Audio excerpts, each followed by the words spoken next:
Bem-vindos a mais um episódio do videocast da Sociedade Brasileira Regional São Paulo. Hoje, primeira parte, especial San Antônio 2024. Sou Paulo Tenório, membro da Comissão de Educação Continuada. Estou aqui com o Dr. Lincoln Jomori. Tudo bem, Lincoln? Tudo bem, Tenório. E hoje, quem que nós convidamos para estar aqui com a gente para discutir esses primeiros estudos importantes agora de San Antônio? Bom, convidamos três grandes experts, né? Três experts diferentes. Sim, primeiro, um oncologista aí conosco. Andréia, por favor, se apresente, Andréia. Apesar que eu acho que todo mundo que nos acompanhou esse ano já te conhece, né? Conhece.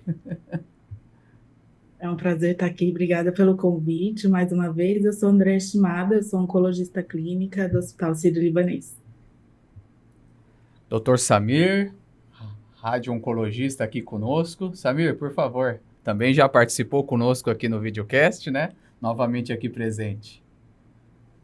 Bom, sempre uma honra estar aqui junto com vocês para debater as novidades do câncer de mama. Uma honra para mim. Obrigado pelo convite mais uma vez. E o menos conhecido aqui, o Dr. Guilherme Novita, que eu acho que quem é mastologista aqui que nos segue também já conhece ele. Boa noite, Novita. Boa noite, é uma honra, um prazer estar aqui com vocês e espero estar à altura desses grandes debatedores que vocês trouxeram.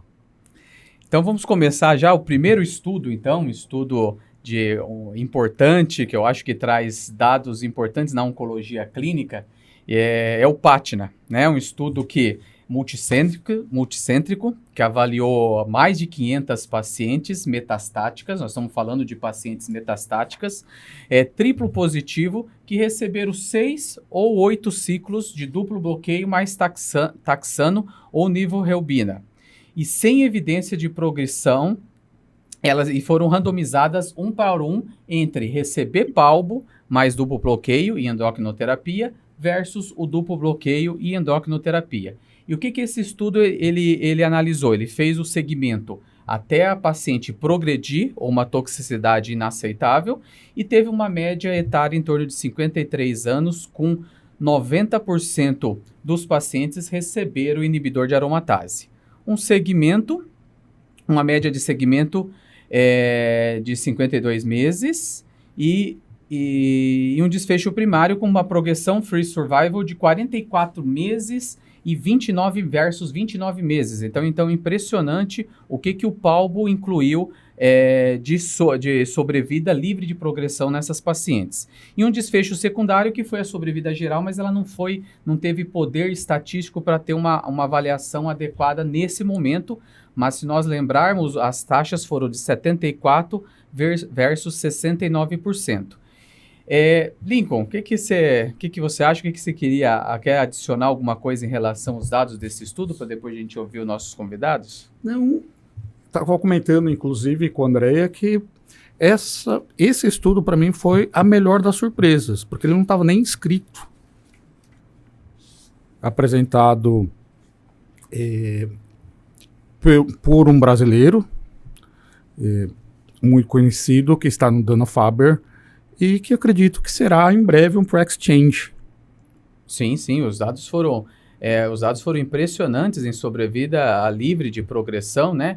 E, Andréia, vamos começando com você, já que a parte mais aqui é de oncologia clínica, para os nossos associados que estão nos escutando, a maioria, né, mastologistas, cirurgiões, como que é hoje, né, pacientes que têm, pacientes triplo positivas, metastáticas, sem progressão, o que vocês têm utilizado e o que esse estudo veio, então, com esses dados do palbo, de mudar na prática clínica? O estudo PATNA trouxe um grande respiro, um dado muito feliz para nós todos, né? Vamos lembrar que o tumor triplo positivo, aquele tumor que, de fato, ele é tão heterogêneo, né? São os tumores que, se a gente está falando no cenário inicial, a gente vai esperar uma menor resposta em relação à neoadjuvância, diferente do HER2 puro, né? São aqueles pacientes que a gente vai discutir se cabe ou não antraciclina, e quando a gente vai para o cenário metastático, a primeira linha de tratamento é o estudo Cleópatra de taxano mais duplo bloqueio.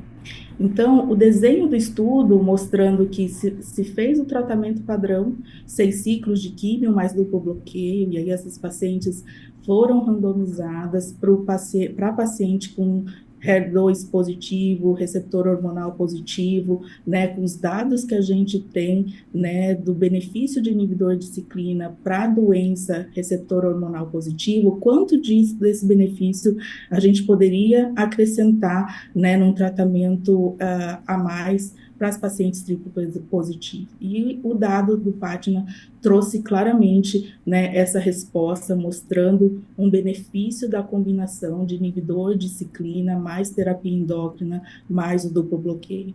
Então, nas pacientes triplo positivas, respondendo sua pergunta, Tenório, depois da químio de 6 a 8 ciclos de químio mais duplo bloqueio, a gente suspende a quimioterapia, mantém o duplo bloqueio HER2 e adiciona a terapia endócrina, e é por isso que esse é o braço controle ali, né? É isso que a gente faz na prática, mas a adição de inibidor de ciclina trouxe esse benefício robusto. Lembra que esse estudo não estava na programação, a data cutoff foi outubro de 2024, então os dados estavam ali muito frescos para apresentar, tanto que o Otto falou assim, olha, peço desculpa por algumas ausências de respostas aqui na apresentação, e a gente vê esse desfecho tão importante aqui, né, em que pese ali, quando a gente vai ver as características dos pacientes, que em torno de 30% dos pacientes teve doença estável após quimioterapia, mais duplo bloqueio, esses pacientes talvez sejam as pacientes que vão derivar maior benefício, né, dessa complementação de inibidor de ciclina. Me deixa um pouco angustiada de escalonar, intensificar tratamento, por outro lado, naquelas pacientes que tiveram taxa de resposta completa, né, tiveram resposta completa após quimioterapia e duplo bloqueio. Será que essas que tiveram, é raro no triplo positivo, mas será que essas pacientes de fato vão derivar benefício às custas de também toxicidade do inibidor de ciclina, no caso o palbociclib?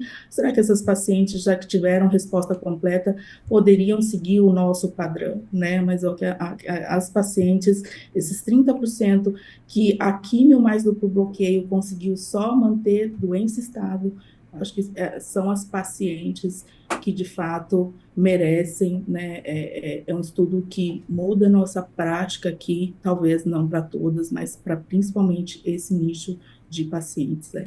E você falou uma coisa, a questão da toxicidade também, né, André? Agora, assim, no estudo, efeitos adversos foi menos de 10%, grau 2.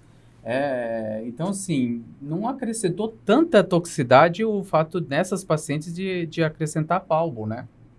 Exato. Então, por isso que essa adição, ela traz benefício com toxicidades manejáveis, né? Quando eu falo a toxicidade adicional, que a gente sabe das toxicidades inerentes à classe de inibidor de ciclina em relação a palbociclib, neutropenia, né? A questão da fadiga, uma outra paciente náusea e associando o duplo bloqueio. Isso não foi tão intenso a ponto do desfecho evento adverso ser o calcanhar de Aquiles para esse tratamento, mas talvez naquelas pacientes, todos nós temos pacientes que só com terapia endócrina tem diversos efeitos colaterais, né? Você adicionar isso, duplo bloqueio mais inibidor de ciclina, para aquelas com resposta completa, talvez, né, a gente tenha que desmembrar um pouco mais, esmiuçar um pouco mais, né, se esse grupo, esse subgrupo, né, de fato, há necessidade dessa intensificação. Mas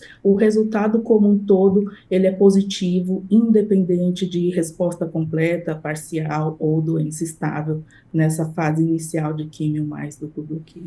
Tenor, você vê o que a Andrea comentou, né? O PI é o Otto Metzger, que está aí no Dana-Farber. Só deixar claro para o nosso público, que a Andrea caracterizou bem, esses pacientes HER2 triplo positivo, eles precisavam fazer 6 a 8 ciclos de duplo bloqueio com taxane. Isso.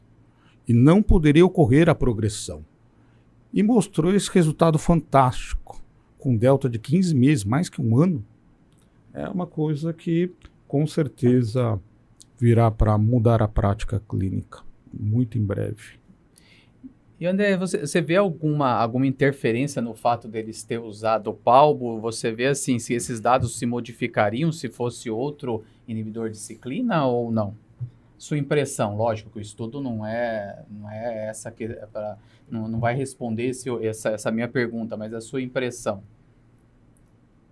É difícil de responder isso, né? Os desenhos todos de estudos um pouquinho iniciais, anteriores, são com Paulo, todos eles desenhados anterior ao dado negativo do estudo Paloma, aí, né? Sim, Então, sempre vem esse questionamento, mas a gente tem estudos de palbociclib em outras linhas, por exemplo, estudo de receptor hormonal positivo, né, que tem mutação de PI3K, o quanto a combinação tripla, né, no estudo de inavolisib, né, e esse estudo é com palbociclib e mostrou benefício, né, a gente não tem dados de segurança para outro tipo de inibidor, a gente tem outros estudos aí que o parceiro de inibidor de ciclina é o palbociclib, mostrando benefício.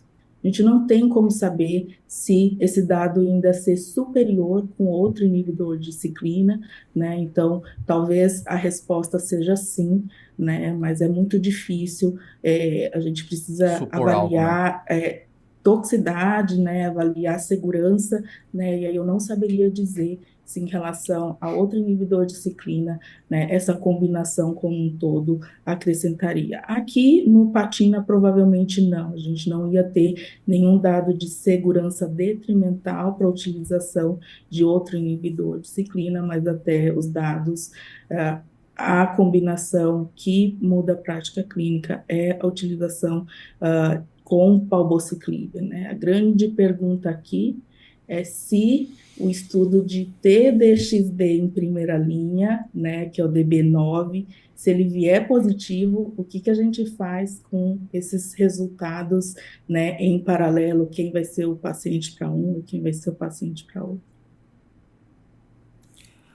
Excelente. Quer complementar mais algo, Lincoln? Não, vamos para a próxima questão. Então, Temos várias. são vários estudos. Aproveitar os nossos experts. Vamos ainda continuar na oncologia clínica, então ainda abusar mais um pouquinho de você, Andréa, antes de passar para os nossos dois convidados. Bem, o estudo que avaliou a questão de antraciclina em tumores luminais, paciente com axila negativa e alto risco genômico, né? A gente já sabe, nós já temos essa informação, que é paciente com alto risco genômico, um oncotype maior ou igual a 26, ela se beneficia com a quimioterapia, e a gente sabe que também esquemas com TC, e ele não é inferior ao uso de antraciclina. E qual foi esse estudo? Qual foi a importância desse estudo? Foram avaliadas acima de 400 pacientes com esquema com antraciclina, ou dose densa, ou esquema padrão, ou concomitante, comparado com acima de 2.000 pacientes usando o esquema TC. Uma média etária de 53 e 55 anos, os tumores, a maioria estavam em torno de 2 centímetros, grau intermediário, e um recurrence score acima ou igual 26 a 30 de 15%, versus 11 no esquema TC. E acima de 39% no esquema TAC com antraciclina e 14% no esquema TC sem antraciclina. Intervalo livre de recorrência à distância em 5 anos. E o que encontrou esse estudo? Naquelas pacientes com oncotype menor que 31, TAC 97%, recorrência livre, intervalo livre de recorrência à distância, e o TC 97,6%, praticamente igual. A grande novidade, o grande dado do estudo foi o oncotype maior ou igual a 31. Pacientes que receberam esquema com antraciclina, a recorrência à distância, o intervalo livre, 96%, sem antraciclina, 91%, uma diferença de 5,1%. Ou seja, o fato de, nessas pacientes com oncotype acima de 31, a antraciclina fez diferença. Quer acrescentar alguma coisa por enquanto nesse dado, Lincoln? Não, vamos em frente. André, então, de acordo com esses dados que nós vimos, a questão de paciente com alto risco acima de 31, primeiro, você acredita, então, que essas pacientes sempre a gente vai ter que utilizar antraciclina? E uma pergunta anexada a essa, oncotype para todo mundo? Esse dado, esse estudo foi muito importante para mostrar, embora o estudo do TaylorX não responda, né, o tipo de esquema de quimioterapia que a gente deve ou não utilizar baseado no risco genômico, o que a gente sabe é que o risco genômico é uma variável contínua, né? E aí, quando você pega a tabela de característica dos pacientes do estudo apresentado agora em San Antônio, a gente consegue ver nitidamente naquele gráfico que quanto maior esse recurrence score, se pegar 50, 70, maior é o benefício da utilização de antraciclina. O estudo não foi desenhado para mostrar isso, mas a gente consegue ver em relação aos desfechos de que a antraciclina tem esse benefício, né, em sobrevida livre de doença invasiva. Quando a gente vai olhar o objetivo secundário, sobrevida livre de doença à distância, aí nesse grupo talvez esse benefício seja maior aí nessas pacientes com tumores acima de 2 centímetros, tá?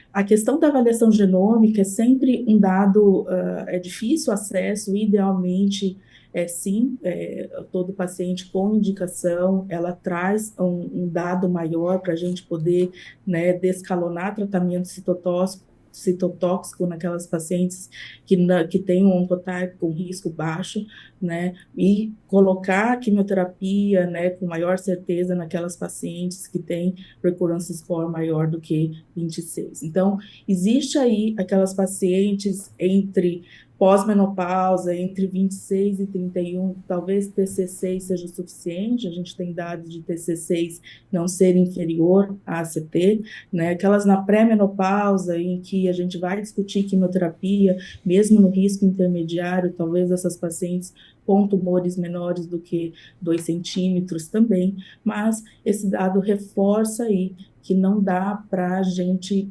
esquecer da antraciclina, né? Então, se a gente não tem nenhuma contraindicação, um alto risco genômico além do 31, né? Talvez utilizar a antraciclina, né? O dado mostra aí um benefício aí em delta de 5 e pouquinho por cento a favor disso. A gente está falando de uma doença curável. Então, quanto maior o benefício, ou seja, menor, quanto maior a redução de risco da doença voltar nesse cenário, melhor para a paciente no futuro.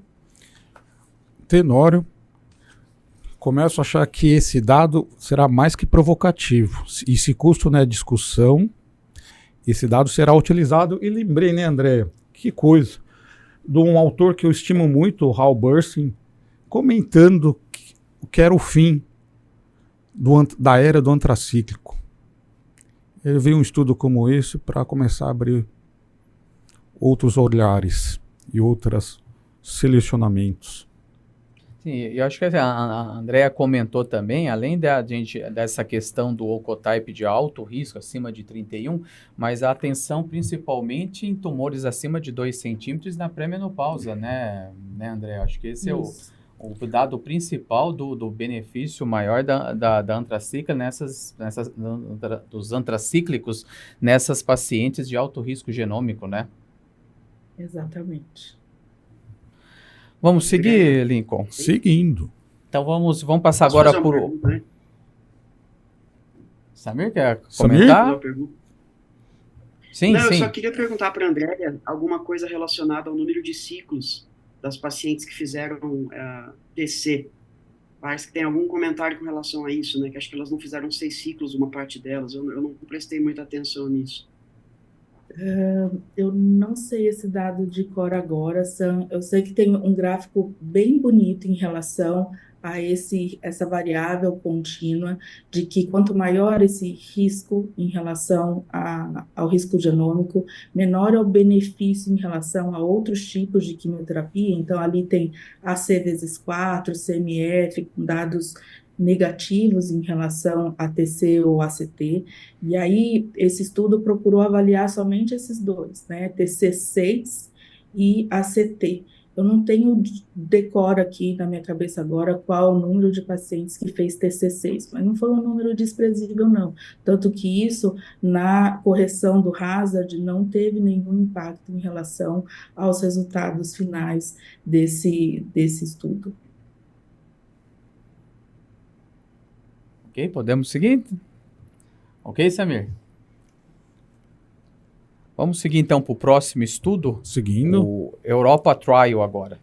O Europa Trial ele foi um estudo que a ideia dele é avaliar a questão de a terapia endócrina ou a radioterapia em pacientes acima de 70 anos. Era um fase 3, um multicêntrico italiano, que a ideia era avaliar a questão de qualidade de vida, mas tem no planejamento do estudo a questão de recorrência local. Pacientes acima de 70 anos que foram submetidas à cirurgia conservadora com ou sem a biópsia do linfonodo sentinela e tumores até 2 centímetros luminal-like. Randomizadas 1 para receber radioterapia exclusiva ou endocrinoterapia exclusiva pós-cirurgia, cerca de 100 pacientes em cada braço. Um dado importante, radioterapia, os pacientes ou receberam hipo ou ultra-hipofracionamento ou radioterapia parcial. E uma observação aqui que 85%, se não estou errado, 85% das pacientes receberam radioterapia parcial, né, Samir? E dados de 2 anos, nós temos dados só de avaliação de 2 anos, sabemos que isso é uma questão a se considerar, que eram pacientes luminais. Qualidade de vida foi muito, muito melhor nas pacientes que receberam rádio. Eles usaram o questionário para avaliar isso e a pontuação em termos de qualidade de vida caiu quase 10 vezes mais no grupo de endocrinoterapia. E, logicamente, recorrência local, a gente falar em recorrência local em 2 anos é desprezível. E outra questão, a questão de efeitos colaterais, 18% maior no grupo de endocrinoterapia. Primeira pergunta que eu queria saber do Samir, esse estudo aqui eu achei interessante, eu acho que a endocrinoterapia é muito complicado para as nossas pacientes manter esse uso 5 anos de endocrinoterapia, ou muitas vezes até mais, mas a questão deles analisarem radioterapia parcial, só esse fator já é um fator que impacta em qualidade de vida, não, Samir? Então, se você destacou muito bem, Tenório, que a grande maioria das pacientes fez a radioterapia parcial da mama. Das que não fizeram parcial, ou seja, das que irradiaram a mama toda, a grande maioria dessas pacientes fez o ultra-hipofracionamento. Então, grande parte das pacientes do braço de radioterapia exclusiva fizeram o tratamento de radioterapia em 1 semana ou 2 semanas. Lembrando que a radioterapia parcial está meio que se reinventando, né? A gente teve uma sessão também no congresso, né? E teve uma aula interessante do professor lá da Universidade de Indiana sobre a radioterapia parcial da mama, que traz a vantagem de você tratar apenas o leito tumoral, poupando todo o restante da mama, parede torácica, pele, e obviamente isso vai implicar em diminuição de taxas de toxicidade e supostamente aumento dos scores de qualidade de vida. Eu não sei se não era melhor que o Europa Trial tivesse apenas pacientes que irradiaram a mama toda, que eu acho que traz alguma confusão aí, ainda que a gente tenha uma maioria que tenha feito rádio parcial da mama. Samir, me permita... Por favor, continue, Samir. Não, só vou fazer uma pergunta depois. Samir, Prática. o teu sinal... Não, assim, eu tô te vendo cortado um pouco. Tá congelada a tua Eu? imagem. Agora melhorou. Meu sinal tá bom aqui. Se tiver ruim, vocês me avisam. Não, melhorou, Samir. Melhorou. Eu queria comentar assim, o Tenório destacou bem que tinham cerca de 100 pacientes em cada braço, mas o accrual do estudo ainda não está fechado, né? Então, eles fizeram essa análise interina, com o objetivo de mostrar impactos preliminares, né, em qualidade de vida apenas, e tentar detectar se tinha alguma stopping rule, né, que seriam critérios para parar a randomização do estudo. E o estudo, esses dados preliminares ganharam importância, né, foram apresentados na sessão principal lá do congresso, e os radioterapeutas ficaram felizes porque, enquanto o autor apresentava, era divulgada a publicação do estudo na Lancet Oncol. Né? A gente vê isso basicamente em trabalhos de medicamentos, né, não de radioterapia, mas, de certa forma, o estudo vai trazer uma nova ideia para a gente colocar na mesa e discutir. Né? Um estudo bem preliminar, a gente não tem como concluir nada ainda do Europa Trial, apenas avaliar essa ideia nova, mas é bem precoce a gente adotar isso na nossa prática por enquanto, né? Lembrando que a gente tinha aí uma onda de trabalho de omissão de radioterapia, né? Desde aí do começo do século XXI, a gente tem as publicações de omissão de radioterapia e agora um trabalho que avalia a monoterapia. Então, eu fico ansioso pelo resultado final desse estudo, mas, por enquanto, só na torcida. Samir, só do ponto de vista prático para os cirurgiões, quando se trata de radioterapia parcial, quantos clipes você acha que é adequado e as recomendações de vocês, radio-oncologistas?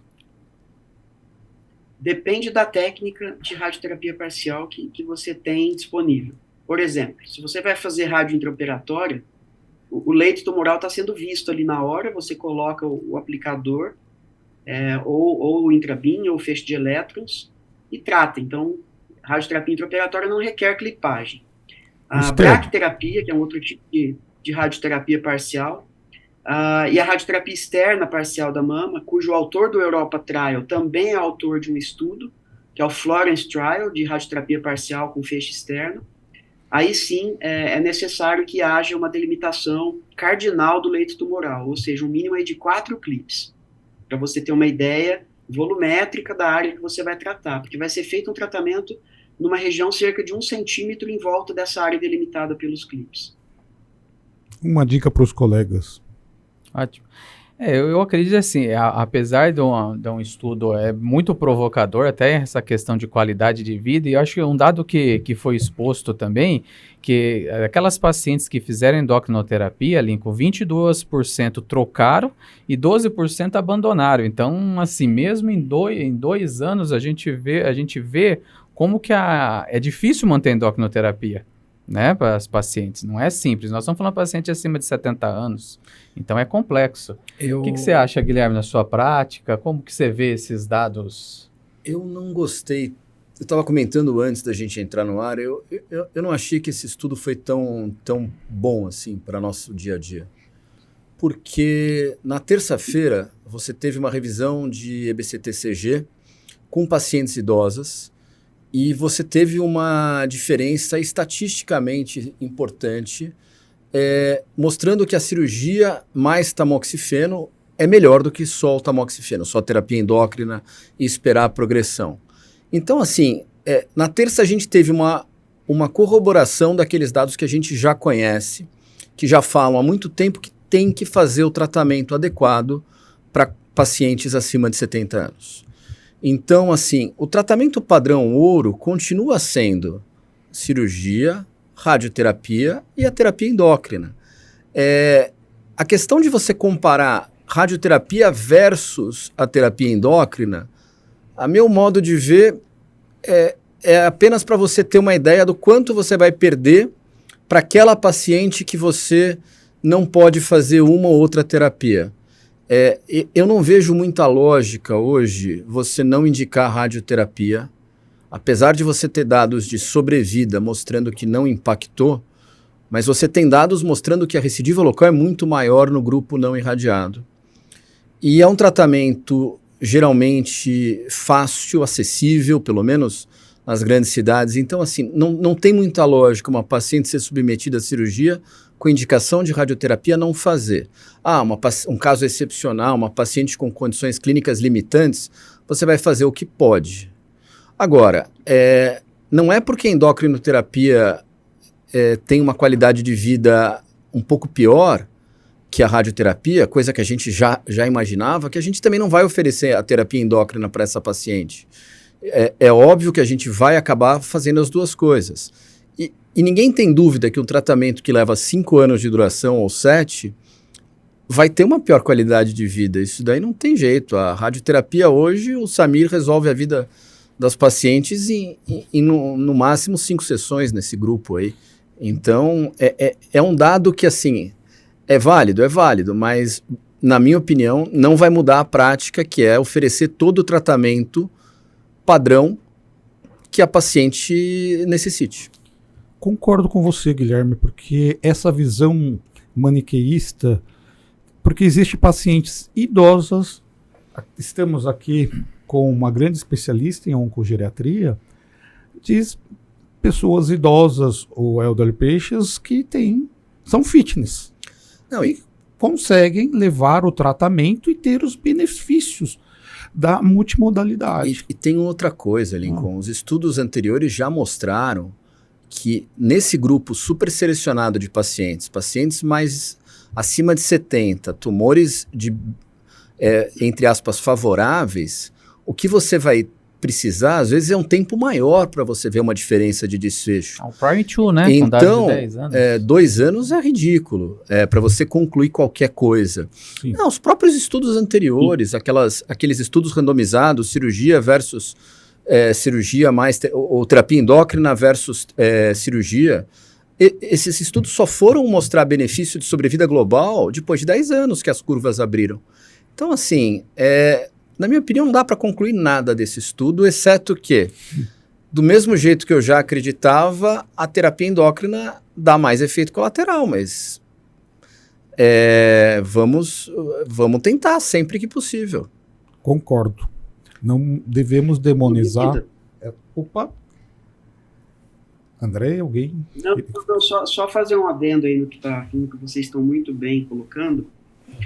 Assim, lembrando que a Europa, né, foi uma apresentação preliminar, né, foram resultados parciais aí de uma parte da amostra, mas assim, a ideia do Europa Trial, eu acho que não é nem a questão de demonstrar que é igual do ponto de vista de efetividade, ou que tem menos toxicidade um tratamento ou outro. A ideia é mostrar que a gente precisa escolher mesmo o paciente, como vocês estão colocando, né, chamar um geriatra, ou um oncogeriatra para avaliar a expectativa desse paciente, porque tem as escalas geriátricas de avaliação, inclusive no outro estudo que a gente vai comentar foi levado em conta essa questão da escala geriátrica, né, o GH, Global Health Score, e então, assim, os estudos anteriores de omissão de radioterapia, nesses estudos, a taxa de abandono da hormonioterapia era maior do que o que foi visto aí em 2 anos do Europa.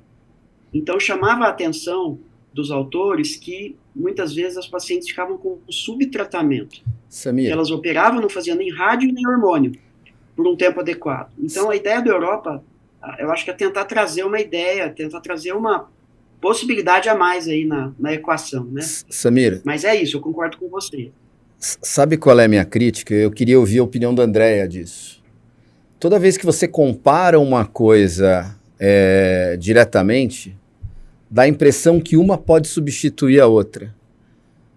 Andrea, você não acha que pode ser mal interpretado esse resultado preliminar e algumas pessoas prescindirem da terapia endócrina, já que dá na mesma fazer a radioterapia, quando o ideal seria fazer a soma dos 2 tratamentos? Eu fiquei com uma impressão ruim do desenho do estudo, na verdade. O objetivo desse estudo, e é por isso que ele foi desenhado para as mulheres acima de 70, e que no fundo, a hora que a gente pega a tabela de característica de paciente, está lá G8, né, que é uma escala de fragilidade para avaliar screening de fragilidade ou não. A grande maioria dos pacientes não eram frágeis nesse estudo. Então, se o desenho era avaliar pacientes idosas, frágeis, para tentar fazer um tratamento que não fosse um subtratamento e entender que o tratamento mais curto de rádio seria melhor, com uma melhor qualidade de vida versus terapia endócrina, ele não vai conseguir responder dessa maneira, né? É toda a dificuldade que todo estudo de oncogeriatria tem, mesmo para os pacientes idosos, aquele estudo para idosos, desenhados para eles, ainda assim, esses idosos vão ser mais fit do que aquele que está na nossa frente. Então, se a gente olha o estudo que fala assim, grau 1, tumor pequeno, não é a idosa que chega para a gente, é aquela idosa que negligenciou o tumor é grande, às vezes vocês vão discutir cirurgia higiênica, né? Então, assim, nem para este paciente serve. Talvez a longo prazo, o que ele possa nos mostrar que talvez nas pacientes muito frágeis e que não têm condição clínica para cirurgia, né, que a expectativa de vida vai ser pequena, talvez fazer só as 5 frações de radioterapia com Samir seja o suficiente, ponto. Mas nesse momento não muda a prática. Eu acho que é um dado que a gente precisa levar e bater muito firme no que vocês acabaram de falar, que isso não é mudança de prática, a gente não pode ainda mais subtratar essas pacientes idosas falando, já que eu não quero, por muita osteoporose, por muita dor articular, eu não vou dar terapia endócrina, eu vou fazer só radioterapia. Então, isso tem que ficar bastante firme, né, em relação ao resultado desse estudo, né? Mas a ideia foi essa, tanto que foi desenhado provavelmente para um grupo, pensando nas pacientes frágeis, mas o recrutamento, quando a gente vai ver essa tabela, a porcentagem de G8 positivo, que caracteriza os pacientes mais frágeis, foi menor. Então, são pacientes fits e que, de fato, são aquelas que vão aguentar a cirurgia, vão aguentar a radioterapia e provavelmente vão conseguir fazer a terapia endócrina, tendo o benefício da combinação do tratamento triplo aí. Muito bem pontuado pelos experts aqui, né? Quer acrescentar mais algo, Lincoln? A gente Não. parte para o próximo, o Comet Trial, que eu acho que muitos já conhecem, já ouviram falar, o estudo americano na tentativa de descalonar o tratamento do CDIS de baixo grau. Foi apresentado agora dados de 2 anos de segmento. É um estudo que nós vamos discutir aqui, mas também acredito que acho que não muda muito a nossa prática, mas vamos ouvir a opinião dos nossos especialistas, né, Lincoln? Qual que é a ideia do estudo? CDIS de baixo grau 1, 2, receptores hormonais positivos, paciente com mais de 40 anos, avaliaram mais de 900 pacientes entre tratamento padrão, que incluía a radioterapia, a cirurgia e radioterapia com endócrino quando indicada, versus mamografia a cada 6 meses e hormonioterapia era permitido, que eles falavam do rastreamento intenso, né? Não tinha limite de tamanho, mas uma observação no estudo que aqueles tumores acima de 4 centímetros eram feito mais que uma biópsia para excluir invasão, e o desfecho primário era a taxa de tumor ipsilateral invasivo em 2 anos e avaliar a não inferioridade desse rastreamento ao invés do tratamento padrão. E não teve diferença, novamente, dados de 2 anos em relação à recorrência local e à distância. E qualidade de vida também não teve diferença, e uma observação que as pacientes que fizeram o rastreamento, elas nesse questionário de qualidade de vida, não se mostraram mais ansiosas, não apresentavam mais sintomas de depressão, sintomas físicos, também não teve diferença nos 2 grupos. Ou seja, dados de 2 anos, não teria diferença entre o tratamento padrão e o rastreamento. O que você achou disso, hein, Lincoln?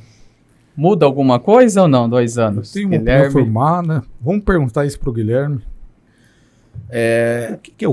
A gente tem que olhar com muito cuidado esses estudos. Sim. Quando sai um estudo que diminui radioterapia, a gente tende a aceitar muito fácil. Então, assim, puxa, o B51 é maravilhoso. E daí o pessoal da radio-oncologia fala, puxa, mas espera aí, tem alguns poréns. Quando vem estudos que diminuem cirurgia, a gente às vezes fica um pouco com o pé atrás como cirurgião, porque a gente acredita no que a gente faz, não é um viés comercial. A gente realmente faz uma cirurgia porque a gente acha que está beneficiando. É minha opinião, não é o que o estudo fala. Com certeza, existem pacientes com carcinoma ductal in situ que não precisam de tratamento mais agressivo. Ponto. Se você for ver a história do carcinoma ductal in situ, quando ele foi descoberto, ele era chamado um tipo de carcinoma lobular in situ. Você tinha o Hagensen achando que era uma lesão pré-maligna, precursora, com mais ou menos 18% de evolução para câncer. E o pessoal do Memória era o Fate e tinha um outro que...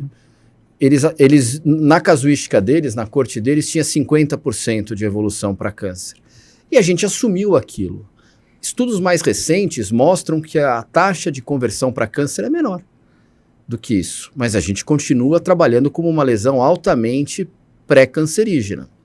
Então, com certeza, com ressonância de último tipo, mamografia de último tipo, a gente está detectando coisas que não precisam ser tratadas. Ponto.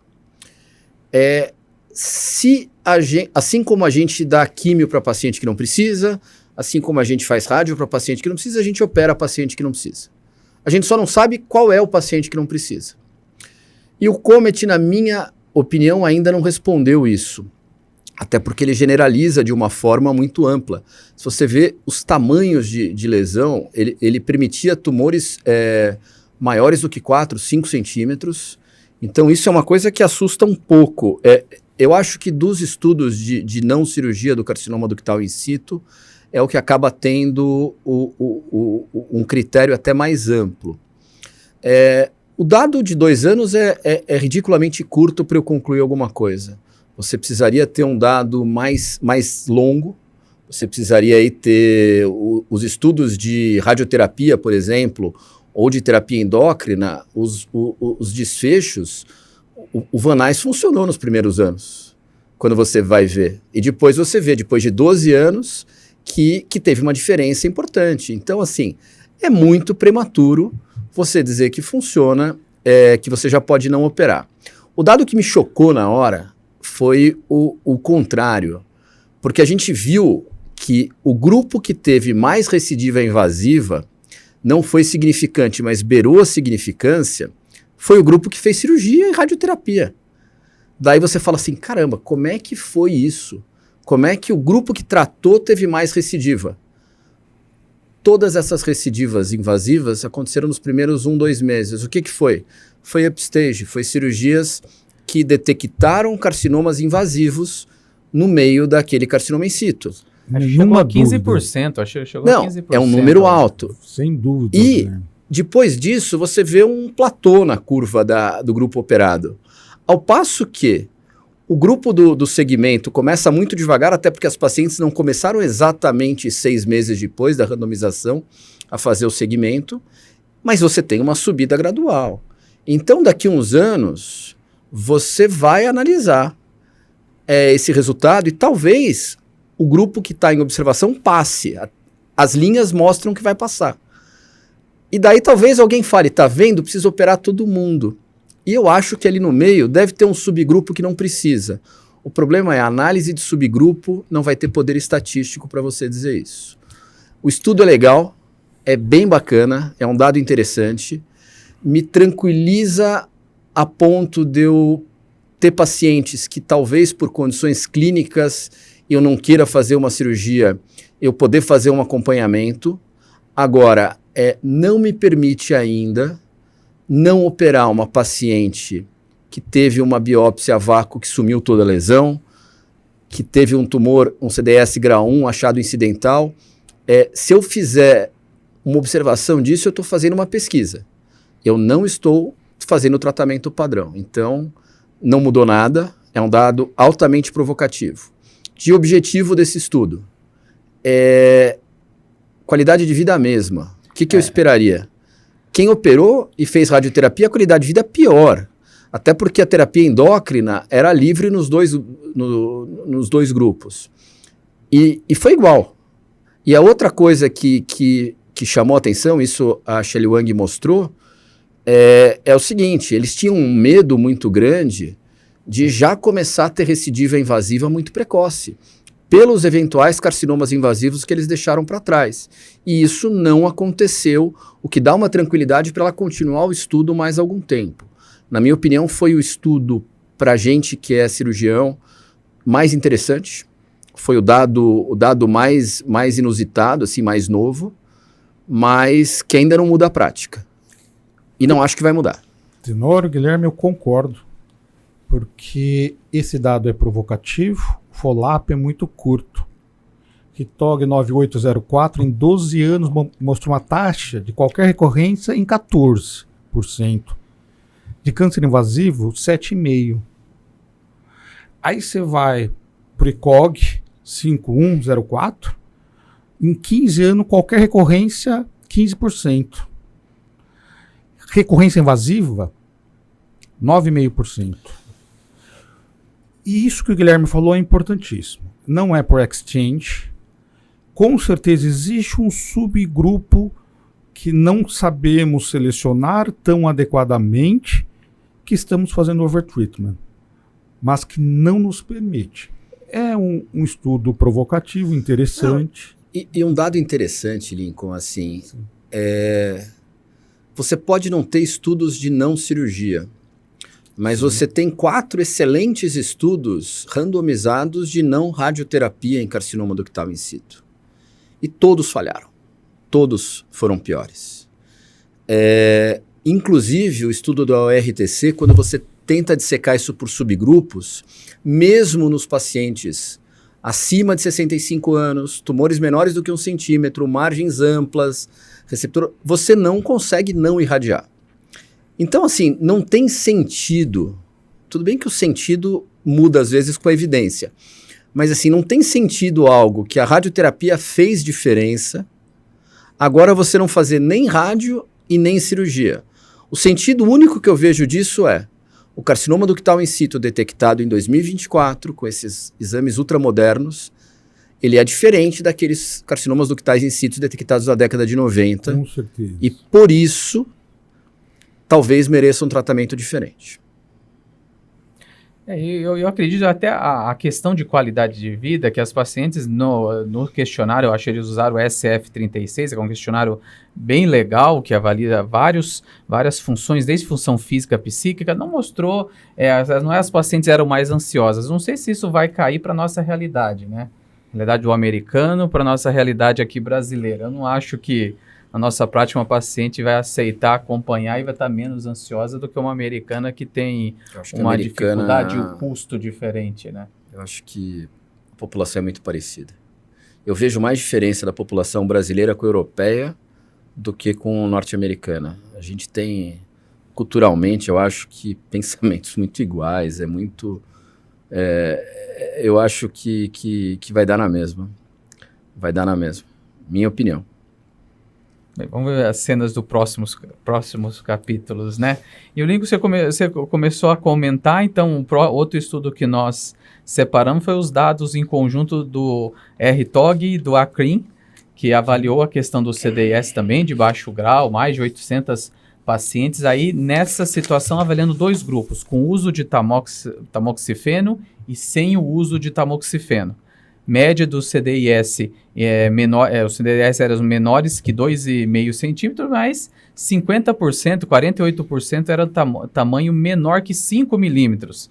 Aí eles avaliaram esses 2 grupos com uso ou não de tamoxa, eventos contralaterais em 15 anos sem diferença, recorrência de CDIS ipsilateral em 15 anos também sem diferença, porém a recorrência invasiva ipsilateral em 15 anos, praticamente o dobro em quem não usou o tamoxifeno. E lembrando, logicamente, que teve uma diferença entre os tumores com menos de 5 milímetros e os tumores com mais de 10 milímetros, de 1 centímetro. Você acha que muda também alguma coisa isso daí, Guilherme? Também a gente não dá para dizer nada em relação a tirar o tamoxifeno. Eu vou perguntar para a Andréia. Andréia, quais pacientes na pós-menopausa hoje que a sua primeira escolha não é o inibidor de aromatase para carcinoma ductal in situ? Para carcinoma ductal in situ, pré ou pós-menopausa, todo mundo é tamoxifeno, a não ser que tenha contraindicação. Você, para uma paciente de 60 anos, você prefere, então, tamoxifeno do que um inibidor de aromatase? Ductal in situ, sim. E aí a gente tem os dados de dose menor. Daí você vai para o Baby-Tem. Exatamente. O que eu acho desse estudo é que de tudo que existe no tratamento do carcinoma ductal in situ, o que tem menos evidência decente é a terapia endócrina com tamoxifeno. O NCBP-B24, quando você faz uma análise de subgrupos, você vê que ele foi eficaz para pacientes com margem positiva e que não fizeram radioterapia, coisa que a gente não trabalha com isso. E o estudo australiano, britânico e neozelandês, também ele tem um subgrupo que, quando você analisa com margens livres, pacientes acima de 60 anos, por exemplo, o benefício é praticamente nulo. Eu confesso que eu vejo, Andréia, uma porcentagem maior de uso de inibidor de aromatase em carcinoma ductal in situ do que você tem, do que esse dado que você me passou. E com inibidor de aromatase, a gente vai observar ainda um desfecho um pouco maior de diferença. Então, assim, a diferença é que os estudos de terapia endócrina em CDS levaram muitos anos para mostrar um benefício, mas mostraram. O estudo britânico levou aí o segmento de 10 anos para mostrar, o B24. Então, assim, gente, vai servir para a gente usar, e quando a gente associar com o inibidor de aromatase vai ser melhor. A minha dúvida é o Baby-Tem. Eu ainda tenho sérias dúvidas desse estudo pela casuística, número pequeno de pacientes. Mas todo mundo gosta. Então... A grande questão aqui, eu acho, Guilherme, assim, na prática, né, os pacientes, é claro que os efeitos colaterais são diferentes e tudo mais, aí a gente está falando de um CDIS que, do ponto de vista de controle local e tudo mais, talvez a gente tenha esse dado que o Tenório falou, de risco de doença invasiva ali, mas a gente não tem muitos dados de sobrevida global, né, e aí, quando você pesa efeitos colaterais que no dia a dia não são tão leves assim, talvez nós, latinos aqui, a gente consiga explicar, tentar manejar todos esses efeitos, né? O Baby-Tem vem para nos ajudar a tentar descalonar para os pacientes com muito efeito colateral, né? E o inibidor de aromatase tem esse efeito maior. Então, é claro que aqui não é uma resposta pragmática tamoxifeno para todo mundo, mas, e aí varia, se a gente está falando de um CDIS de 10 centímetros, é diferente do CDIS de 5 milímetros, né, o quanto a gente vai performar e até não oferecer versus oferecer quando o paciente fez todo o restante do tratamento em relação à cirurgia e radioterapia. Então, acho que no dia a dia é muito isso. A grande maioria de nós aqui, o alinhamento da oncologia aqui é tamoxifeno para CDIS. Não é todo mundo que começa com Baby-Tem, mas ele é o padrão naquelas pacientes muito sintomáticas em relação a tamoxifeno 20. Ok, acho que mais um estudo, então, que trouxe alguns dados, mas não muda também, não tem impacto na prática, né, Lincoln? E o próximo estudo, então, para a gente está quase no finalmente, o Supremo Trial, estudo que avaliou a questão de radioterapia pós-mastectomia, um estudo que traz algumas discussões, porque é um estudo que recrutou pacientes de 2003 a 2013, então era outra época, 10 anos atrás, mas era um estudo europeu que tinha como objetivo avaliar a sobrevida em 10 anos da radioterapia pós-mastectomia em tumores de grau intermediário. E o porquê desse estudo? Porque, assim, tumores, logicamente, em graus intermediários de 1 a 3 linfonodos, eles tinham maior risco de recorrência local e pior sobrevida. Então, assim, por isso que estaria indicado, na ocasião, a radioterapia pós-mastectomia. Então, a ideia do estudo era avaliar pacientes com T3N0, axila N1, ou T2N0 com grau 3 ou invasão angiolinfática. Pacientes eram submetidas a mastectomia upfront e a axila positiva era indicado, era recomendado o esvaziamento axilar, que o mínimo que eram retirado 8 linfonodos. Essas pacientes foram randomizadas pós-mastectomia em radioterapia da parede torácica ou não, 800 pacientes em cada grupo, e não teve diferença em sobrevida geral, sem diferença em sobrevida se o linfonodo era positivo ou negativo, e uma recorrência local, aí que a gente tinha uma diferença, logicamente, 1.1 no grupo de radioterapia e 2.5 no grupo sem radioterapia. Mas era também um estudo numa época que se esvaziava muito mais, a gente tinha um tratamento axilar diferente, mas quero primeiro então ouvir a opinião do Samir quanto a esse estudo. Como que você recebeu esses dados, hein, Samir? Bom, primeiro, assim, é preciso dizer, né, é um estudo randomizado de fase 3, então é um estudo com nível 1 de evidência. A mais, para a gente colocar aí na nossa mesa para discutir, né? Um estudo que avaliou a omissão de radioterapia no cenário após a mastectomia. Então, quem eram essas pacientes? Eram as pacientes que não entraram, a princípio, nos estudos seminais, né, que foram os estudos dinamarqueses e o estudo da Colômbia Britânica, que avaliou o papel da irradiação de parede torácica e de cadeias linfonodais, todas elas, axila, fossa e mamária interna, no cenário após a mastectomia. Então, quem não era T3N+, não entrava no estudo. Então, esse estudo do grupo escocês, cujo primeiro autor é o mesmo primeiro autor do PRIME2, né, o professor Ian Kunkler, de Edimburgo,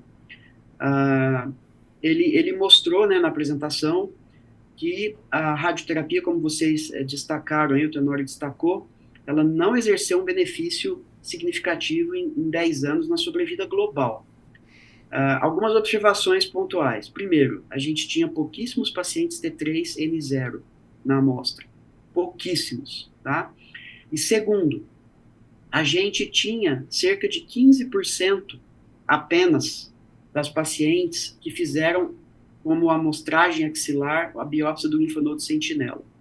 Todas as outras foram para sentinela mais linfadené ou linfadené direto, dá mais de 85%, se eu não estiver enganado quanto os números. Ou seja, a gente tem uma amostra pequena de pacientes que fizeram apenas a BLS, e a gente tem um grupo grande de pacientes com 1 ou 2 linfonodos positivos no estudo. Então, qual é a conclusão que a gente pode tirar? Será que esse grupo não estava subrepresentado no estudo? É uma dúvida, né? Obviamente, a gente vai precisar avaliar com mais detalhes, assim, como que foi feita a radioterapia nas pacientes do grupo irradiado, né? Se foi incluído, de fato, todas as cadeias, linfonodais. Quando eu li os dados preliminares do estudo e o protocolo do estudo, as pacientes receberam irradiação de tudo. Então, mesmo essas pacientes com N0, elas receberam irradiação no grupo irradiado da parede torácica, da mama remanescente, e das cadeias linfonodais. E por último, como observação importante, né, eu acho que avaliar a sobrevida global em trabalho de radioterapia, eu acho que é muita audácia. Tá? A gente teve poucos casos, poucos estudos que conseguiram demonstrar de maneira robusta e indubitável que a radioterapia aumentava a sobrevida global das pacientes em 10 anos. A gente tem pouquíssimos estudos. Então, a meu ver, a gente tem que tentar desenhar estudos que, do ponto de vista de tratamento local, avaliem a sobrevida livre de falha local, a sobrevida livre de doença. Então, nesse estudo do Supremo, né, o que chamou a atenção foi, basicamente, a heterogeneidade dos dados.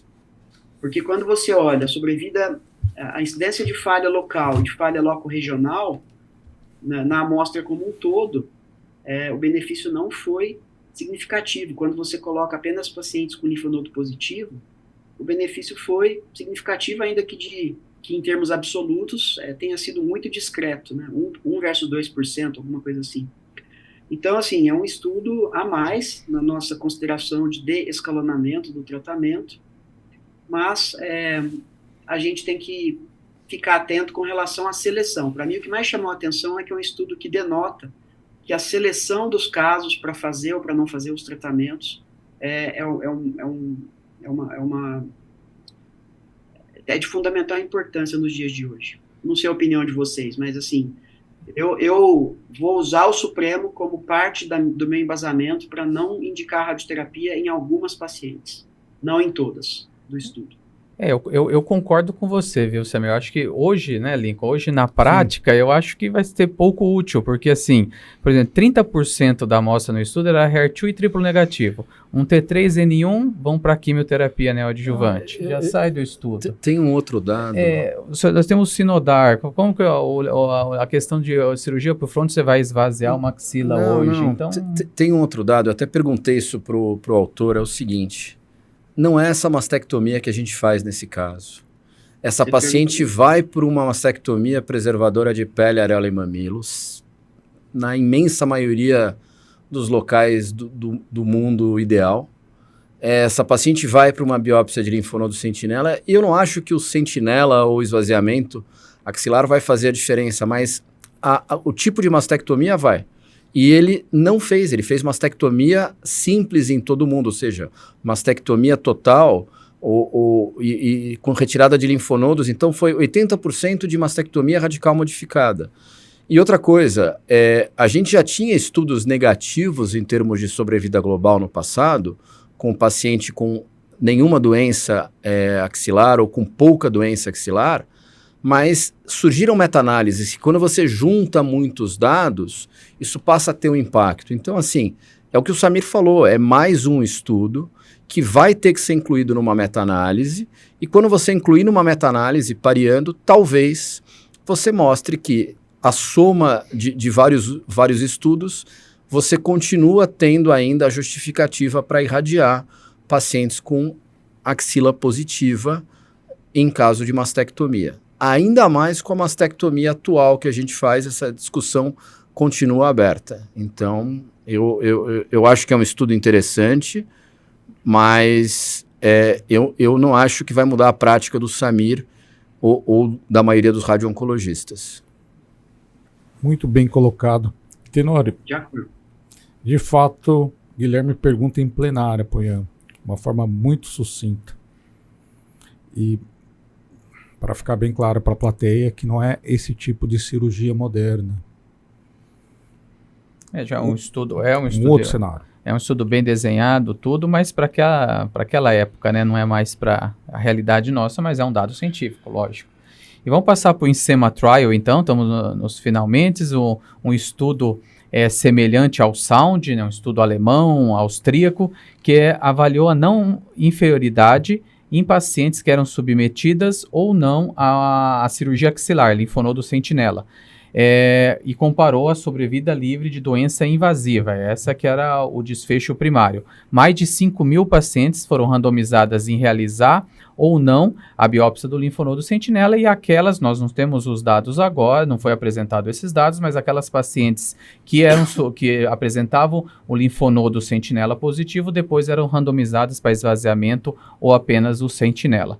Os pacientes acima de 18 anos, um T1, T2, N0, que eram submetidas à cirurgia conservadora e radioterapia, e programado radioterapia. Apresentava axila livre antes da cirurgia e o ultrassom era recomendado, ultrassom axilar negativo. 95% das pacientes eram pacientes luminais e não teve diferença na sobrevida livre de doença invasora num segmento de 73 meses, com uma recorrência loco-regional que já mostrou também nos outros estudos, 1,9 no grupo de linfonodo sentinela e 1,4 no grupo sem linfonodo sentinela. 10% apenas eram pacientes menores de 50 anos, a maioria maiores de 50 anos, e o estudo conclui, nesse segmento, pacientes acima de 50 anos, grau 1, grau 2, luminal, tumores até 2 centímetros, a não se realizar a cirurgia axilar. O que você achou aí, Guilherme? E aí, o que ele veio a acrescentar junto do SOUND? Foi o melhor estudo cirúrgico do Congresso.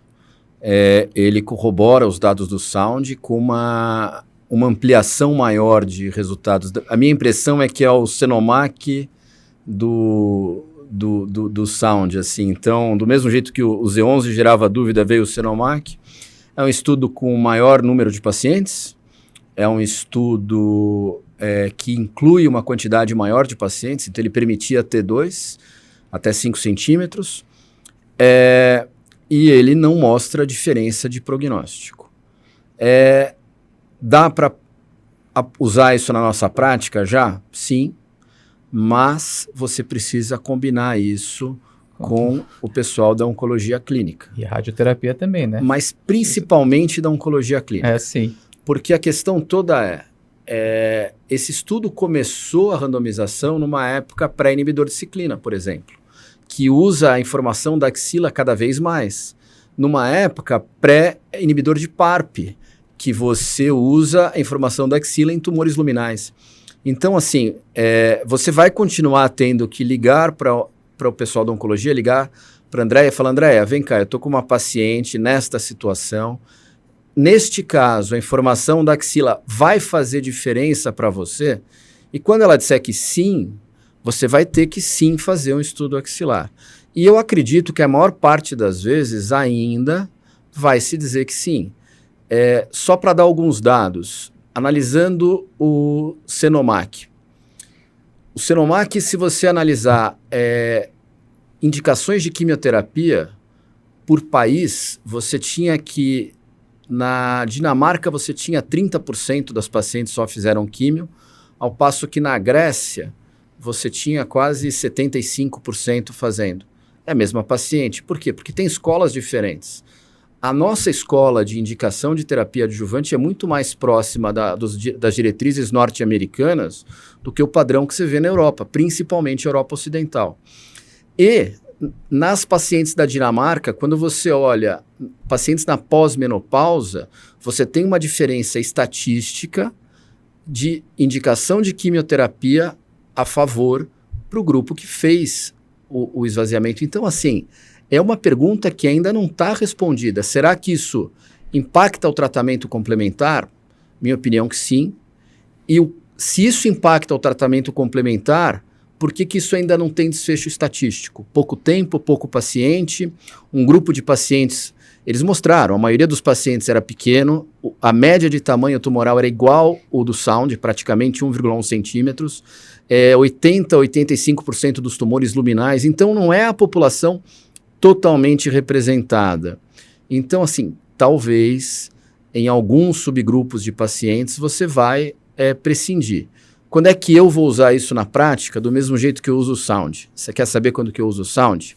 Eu opero uma paciente por um carcinoma ductal in situ, por uma hiperplasia atípica, e vem na parafina um carcinoma invasivo e eu não quero voltar para a mesa de cirurgia. Então, neste caso, eu discuto e normalmente a gente acaba aplicando o Sound. Para uma cirurgia upfront, se eu estou querendo aplicar o Sound ou agora o INSEMA, eu vou levar para um tumor board. Não tem como você aplicar isso. E um dado que é interessante, que não foi mostrado ainda nem na publicação, talvez nos suplementos, é a taxa de terapia adjuvante. Se foi a mesma no grupo que fez cirurgia axilar versus o grupo que não fez. Tem um dado, uma análise de várias cortes de mulheres acima de 70 anos. Pegando um número grande de pacientes aí, 100 mil mulheres acima de 70 anos, naquelas mulheres que estão dentro do critério do Choosing Wisely, T1, N0, luminal, que você já está autorizado, é indicado que você não aborde a axila. E eles calculam pelo odds ratio de indicação ou não de químio, 4 vezes mais quando você faz o estudo axilar. Indicação de radioterapia, 1,75 mais quando você faz biópsia do sentinela. Então você muda tratamento adjuvante nessas pacientes. Se isso vai mudar o desfecho, é outra questão. Mas você muda na prática indicação de tratamento sistêmico e indicação de tratamento radioterápico. Minha opinião, dá para aplicar isso no dia a dia após uma discussão multidisciplinar. Eu não vejo os nossos colegas oncologistas clínicos com uma visão dinamarquesa. Eu acho que a gente tem umas diretrizes muito mais próximas do que a gente vê nos Estados Unidos, NCCN, e a gente tende a ter uma taxa de indicação de quimioterapia maior. Quer dizer que a gente está errado? Não. Tem que lembrar que os europeus têm um critério de sustento da saúde público e, por isso, eles também visam muito custo-benefício, economia de recursos, otimização de recursos. Provavelmente a verdade está no meio do caminho ali, entre o que os Estados Unidos talvez ultrapasse um pouco e a Europa não alcance tanto, mas eu vejo uma realidade mais próxima nossa dos norte-americanos. E eu não vejo ainda os norte-americanos amadurecidos para usar esse dado. Eu acho que isso é só uma observação que você estava falando na questão da adjuvância até de inibidor de ciclina, né, Guilherme? E lembrar que o Sound e o INSEMA também mostrou isso, que se a gente for levar só o critério a questão de linfonodos, menos de 1% era acima, tinha acima de 4%. O Sound tinha 0,6%. Agora acho que deu 0,2%. 0,6% com N2 ou mais, 0,3 e 0,3. E o INSEMA também é um número baixíssimo, mas são pacientes muito selecionados, tumores muito pequenos, axila negativa, sendo que no ensema a maioria fez ultrassom. E a única coisa que também me incomodou mais é que o sound, a maioria tinha acima de 65 anos. Você falar isso aqui numa paciente de 70, que você não vai fazer o sentinela, você vai... a questão de adjuvância é uma coisa. Aí paciente com 50 anos, que muitas vezes pode estar até no periclimatério, né? A gente só tem que tomar cuidado para não desmerecer os estudos que falam contra a nossa prática. Então, assim, do mesmo jeito que eu gostaria muito de criticar o COMET e o INSEMA, eu ainda também respeito. Eu acho que é um dado interessante, vai diminuir morbidade e provavelmente para o futuro vão surgir mecanismos de análise de indicação de drogas mais eficientes do que a anatomia da axila, a quantidade de doença axilar. Talvez aí DNA circulante, alguma coisa mais moderna para você não precisar ficar fazendo tanta cirurgia. Infelizmente, o linfedema é uma realidade muito, muito presente e infelizmente negligenciada. Dados dos Estados Unidos mostram uma quantidade altíssima de pacientes com linfedema inicial que não foram nunca, esse assunto não foi nunca discutido com o paciente. Ela nem sabe que talvez tenha já algum grau, não se faz exame físico então, mas disso. Tem que diferenciar o objetivo, o subjetivo, o serviço que você está é diferente também, né, Guilherme? A maioria dos lugares desses estudos relatados na plenária por uma paciente, inclusive, considera linfedema aquilo que você vê da esquina. Você fala, pô, esse é linfedema. Então, agora, o linfedema grau 1, grau 2, às vezes você vai diferenciar por medidas com fita métrica, sim, que não é a gente que nunca faz, com bioimpedância, com... Sim, então, sim, assim, sim. Essa paciente é negligenciada até que ela evolua para um grau de linfedema que talvez você já não consiga mais reduzi-lo a um braço normal, entendeu? Deixa eu ouvir a opinião da Andréia e do Samir também. Sim. Andréia, se você recebesse, então, uma paciente do mastologista que já está usando isso daqui, uma paciente de 50 anos, então T1, T2, luminal para você, sem o linfonodo sentinela, como você conduziria essa paciente? Pensando que, então, 50 anos já menopausada. Aí depois você me dá a opinião em periclimatério, então. Aqui eu acho que talvez a gente tenha que entender outros dados aí que possam corroborar na decisão de inibidor de ciclina, sim ou não, né? Lembra dos dados do Nathalie, contemplou aí esses pacientes N0 que a gente não tem no estudo do Monarch de abemaciclib, né? E que foi o que gerou na época uma grande discussão em relação a aumentar o número de linfonodos ressecados para a gente poder entender se tinha 4 ou mais linfonodos, sim ou não. Então, veja que a gente tenha outros dados, o ribo vindo aprovado aí para adjuvância, né? E aí, nesse cenário, T2N0, nos pacientes de maior risco aí, a utilização de inibidor de ciclina. Então, é o que o Novita falou, acho que a gente precisa, esses casos muito borderline, discussão em tumor board, né, e aqueles pacientes que já chegam aqui operados, e sem isso, talvez, se não é um tumor muito grande, não tem outros fatores de risco, aí eu acho que a grande questão é tomada a decisão com que a gente tenha, né, então tamanho de tumor, invasão angiolinfática perineural, intensidade de expressão de receptor de estrogênio e progesterona, e muito em breve talvez a gente tenha outros dados adicionais que possam nos ajudar. Né. O grande calcanhar de Aquiles talvez seja no paciente BRCA mutado, né, que aí a gente tem critérios um pouquinho maiores aí, se pegar esse estudo que 95% dos pacientes eram receptor hormonal positivo, né, para entrar no critério de Olympia, a gente tem paciente operado upfront, 4 linfonodos ou mais, né, o paciente que você conseguiu fazer neoadjuvância tem lá o CPS-EG maior ou igual a 3, né, então aqui a gente tem uma dificuldade um pouquinho maior, né, de não perder a oportunidade dessas pacientes utilizarem olaparib na adjuvância, né? Mas com inibidor de ciclina, talvez os dados do Nathalie aí nos pacientes de alto risco por outras características, considerando N0, independente se o linfonodo é abordado ou não, eu acho que a gente consegue, nesse momento, conduzir dessa maneira, sem precisar fazer com que o paciente volte à mesa cirúrgica, mas o que vocês discutiram é absolutamente correto, a gente ainda fica muito angustiado com aquela paciente que não fez a biópsia do linfonodo sentinela, para poder entender qual que era N0 clínico e que na cirurgia a gente viu um comprometimento axilar. Andréa, você pegar uma paciente, às vezes, com um tumor de 1 centímetro luminal, que é a média do estudo, perimenopausa, mas pós-menopausa, 55 anos, que não tem acesso à assinatura genética. Isso é uma realidade brasileira. E aí? 10% das pacientes têm axila positiva. Você vai ficar tranquila de não fazer químio para essa paciente? Ou você vai fazer químio nas 90% que poderiam não fazer? Um dado que vai gerar uma angústia se não for discutido antes. Exato.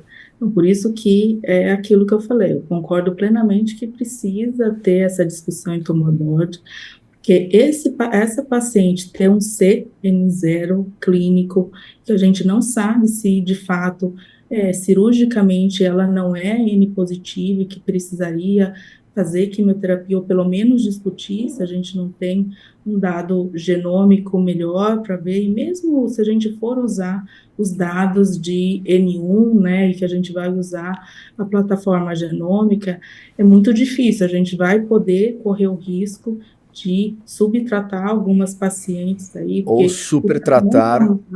Isso, ou subtratar, ou supertratar com uma toxicidade que ela não precisaria ter, né? Então, que linfonodo sentinela. Os europeus não estão tão preocupados porque esse grupo de pacientes com 1, 2 ou 3 linfonodos, com um tamanho aí até uns 2 centímetros luminal, eles não fazem químio às vezes, tranquilamente, eles vão para terapia endócrina.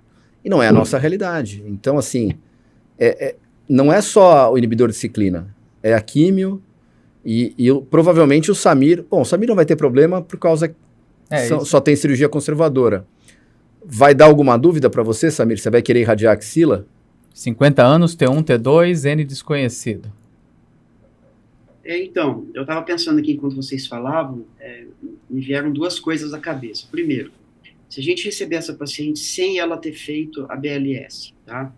A gente tem um estudo francês da Christine Louis Silvestre, publicado na JCO em 2004. Eu estava aqui pescando o nome da autora que eu tinha esquecido. É um estudo que avaliou a dissecção axilar versus a irradiação eletiva da axila. É o trial do Instituto Curie. Esse daí é o de 15 anos de acompanhamento. 15 anos. Então, esse estudo vem da era pré-BLS. Então, talvez ele e outras referências nos sugeriam o seguinte: axila não amostrada é igual a irradiação. Hoje em dia, assim, é muito difícil a gente fazer isso. É muito difícil. Então, assim, essa paciente, o próprio estudo aí, o INSEMA, mostrou que a taxa de recorrência é da ordem de 1%, 1 e pouco por cento. Então, as pacientes não foram nem dissecadas e nem irradiadas na axila. Talvez a irradiação da mama atinja ali de maneira tática, né, a cauda de Spencer, mas não irradia formalmente a axila, quando se trata apenas a mama. Mas, enfim, eu não deixaria de manejar a radioterapia com a ausência da informação da BLS. E uma outra dúvida, para finalizar o meu comentário, é se essa paciente for candidata a uma radioterapia parcial, né, a grande maioria dos estudos demanda que o estadiamento da axila seja feito. Hoje em dia, talvez seria possível ainda manter uma paciente sem amostragem axilar como candidata para a radioterapia parcial da mama. Agora, mesmo esses estudos, eu acho que dificilmente ele muda a prática de vocês, né? Então, é muito difícil chegar a esse paciente, assim, que tem um T2, com esse estudo, que não teve amostragem de linfonodo sentinela, para a gente cair nesse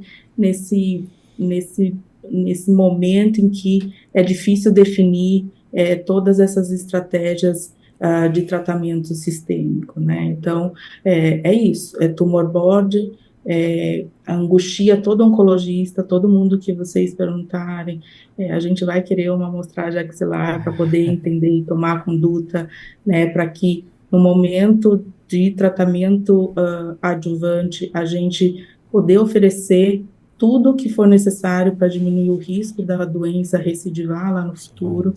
Então, a definição dessa questão cirúrgica, ela é fundamental, é por isso que o ideal é que a gente sempre discuta antes da cirurgia, pós-cirurgia, todo o tratamento dessas pacientes. Excelente, fantástico. Acho que ficou mais um estudo que a gente tem que tomar cuidado, então, com esses dados para ampliamente indicar não fazer o sentinela nessas situações, né, Lincoln? Não tenho dúvida. Discussão de alto nível, acho que nós cumprimos nosso objetivo de hoje para trazer... Com esse time não podia ser diferente, né? Não podia ser diferente. Guilherme, os comentários finais para a gente encerrar esse nosso videocast hoje, primeira etapa especial San Antônio. Como ex-presidente da Regional São Paulo, fazer o comentário que eu já fiz da primeira vez que eu participei. Por que eu não tive essa ideia antes? E por que eu não pensei no Lincoln e no Tenório para fazer isso? Vocês são muito bons nisso. É um negócio descontraído que eu assisto, é uma linguagem diferente, e que tem ficado muito bom. Só que vocês não sabem, gente, eles dão tudo mastigado pra gente aqui, ó, vem tudo pronto. Então, assim, vocês fazem um trabalho brilhante, com esmero muito grande. Parabéns à diretoria atual que dá esse espaço, e obrigado. E o último comentário, a gente comentou, eu e Lincoln, que a gente teve umas boas notícias agora no final do ano em relação à saúde de um grande amigo, que o professor Alfredo tem se recuperado bem, então a gente está feliz e publicamente, talvez ele esteja já voltando a assistir, então mandar um abraço para ele, que com certeza em breve ele que vai estar presente aqui. Com certeza, com certeza. Obrigado, Guilherme, pela presença.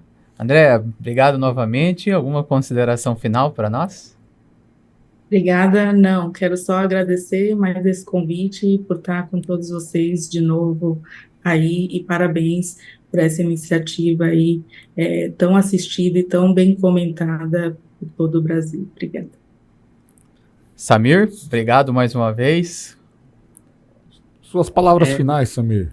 Repetir aqui o que eu falei no início, é uma honra estar aqui junto de vocês para discutir em alto nível o que foi colocado no Congresso, e a gente mais aprende do que ensina, né? O conhecimento tem sempre que ser passado à frente, né? Então eu recebi muito de vocês aí. Se eu passei alguma coisa, eu fico feliz, mas eu recebi bastante coisa de conhecimento. Agradeço e parabenizo a SBM pela iniciativa. Louvável. Parabéns. Bom, desejar boas festas a todos, né? E aos seus familiares. E agradecer também esses experts. Nós estamos aqui à noite, pré-Natal, uma discussão científica. Olha, é uma coisa... E obrigado a todos que nos acompanharam. E ano que vem continuaremos nesse projeto, né, Lincoln? Com certeza. Vai sempre aí trazendo essas novidades, essas atualizações para vocês. Muito obrigado.